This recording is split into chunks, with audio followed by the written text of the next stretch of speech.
After reading your comments in this video, guys, we're gonna talk about parallel parking. Most of the questions that I have is why your students are turning only 3/4 and not full turn? How to position the vehicle? When is the right time to put the signal? In this video, we're gonna cover step by step how to do parallel parking. Also, if you stay until the end, we have two different cars that we're gonna park. One is going to be SUV and one is going to be a truck, a large vehicle. How to position the vehicle, when is the right time to stop, how to turn the wheel, how much to turn the wheel, and why in this vehicle we're turning only 3/4. So if you stay until the end, guys, you will master the parallel parking, and step by step will be explained how to do with the help of Noi. So let's get into the video. But just before we getting there, guys, I just want to say thank you to my Patreons to supporting the channel. I really appreciate your help. Also, guys, if you just get any useful information, don't forget to hit the like button and subscribe yet. Don't forget to subscribe. And now, guys, let's get into the video. Noi, how was your mock test? I would say it was a pretty good experience. It was definitely valuable to my learning experience because when you're driving with an instructor for a little bit, you kind of get into this comfort zone and you're not used to making decisions on your own, because that's the biggest part of driving, is making judgment calls in your own head. And it gives a good reference point on where your weak points are at. Did you, after you watched the video, you understand your weak points? Yes. I didn't feel it on the actual mock test, but after rewatching it, it became a lot more apparent. You're like, oh, okay, it makes a lot more sense. So now we're gonna do the parallel parking. After, as I said, when I read the comments, I understood that people couldn't understand what's the meaning of the 3/4. Would you be able to explain? I teach you the parallel parking. You did great on the test. So can you show us how to do that step by step? Yeah, absolutely. Setting up the car so we can go. Left signal out. Making sure there's nobody coming in suddenly. So now, if you can explain to us clearly, what's the meaning of the 3/4 and why we do the 3/4, not one turn? Sure. Let's approach this car and get prepared for parking first. And what's the distance supposed to be in between your car? Also, I have this question, and the car that parked. Ideally, it's about a meter out. Okay. It's kind of hard for me to judge distances just based off of numbers alone. So I try to think of it as the distance that like a whole person can stand between your car and their car. So approximately 1 meter, right? Yeah. It doesn't need to be precise like we do the reverse parking. Okay. Yeah. So what's the next step and how much you're going to turn? Let's go. So let's prepare the car. First, we're going to put it in gear. In reverse, obviously, because we're going backwards. We're going to put our right signal on. And we're going to turn this steering wheel 3/4. We're not putting it all the way into a full turn because it's not necessary for this car. For some other vehicles, it might be necessary, but since we're studying Alex's car, we're going to do 3/4. Now, the way you want to think about it is, let's simplify it into a circle first. Let's consider the steering wheel as a circle, and then let's draw two perpendicular lines that cross into the center of the circle. So you cross this way and then this way. And what results in that is we create 4 quadrants or areas that are separated by these two lines.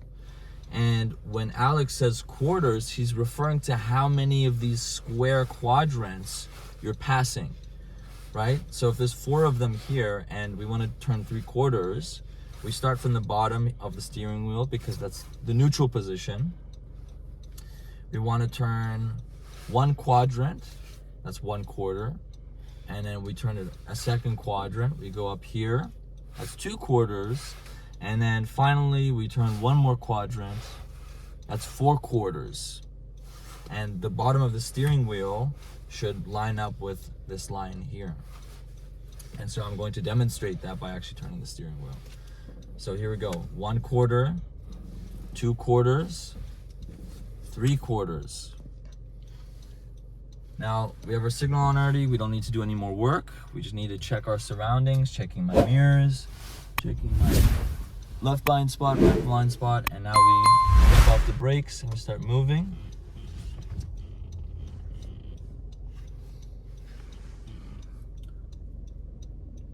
Now my side mirror is lined up with the back left headlight of that BMW over there.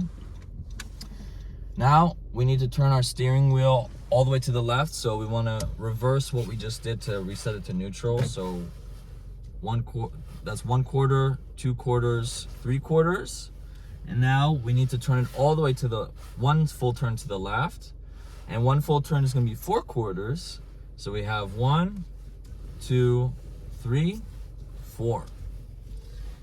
And since we're doing parallel park, we don't need to put our other signal on. I'm gonna wait for this car to pass us before I start moving.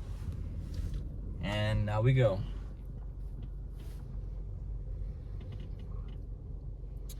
Trying to wait until it lines up and the car is straight. And then once the car is straight and we're lined up, we have a good distance from the curb. I'm not touching it. We're gonna put the car in a park. I'm gonna put the parking brake up, and then I'm gonna let go. So amazing. Now guys, I can show you here how perfectly he lined up beside the curb.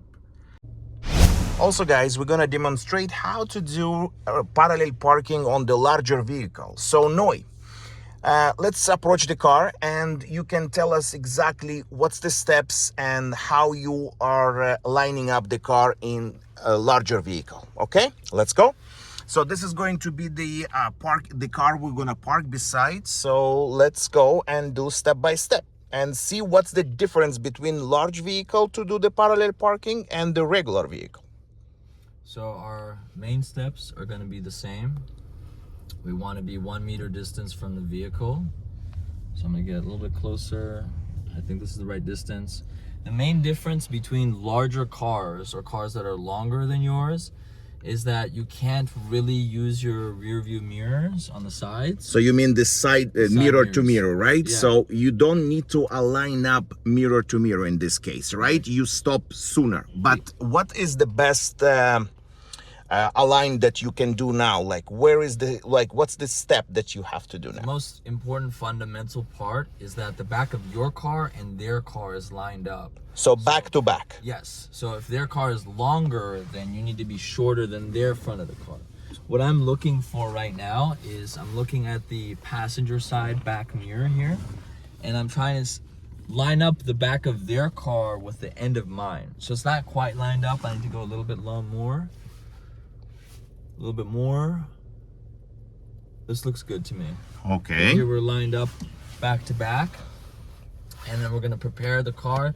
Always prepare the car and do it step by step before you do anything. So first we're gonna put it in gear, then we're gonna signal.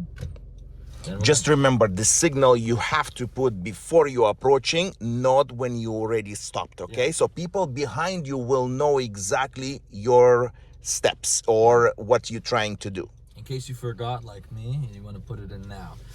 Okay. So we're going to turn the wheel 3/4. So we're going to look at 4 quadrants of the wheel. So this is 1/4, this is 2/4, and then this is 3/4. So the steps are the same? Yes. You don't need to turn one full turn because again, this car, you will end up on the curb. Okay. Then we check our mirrors and then our blind spots to make sure surroundings are clear. And then I'm gonna let go of the brakes. We're gonna start moving.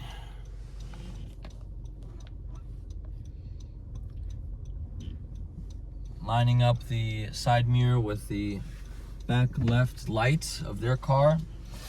And then we're going to reset the wheel. So 1/4, 2/4, 3/4. And then we're gonna make a full rotation to the left. So I can turn all the way to the left here. Check my surroundings again.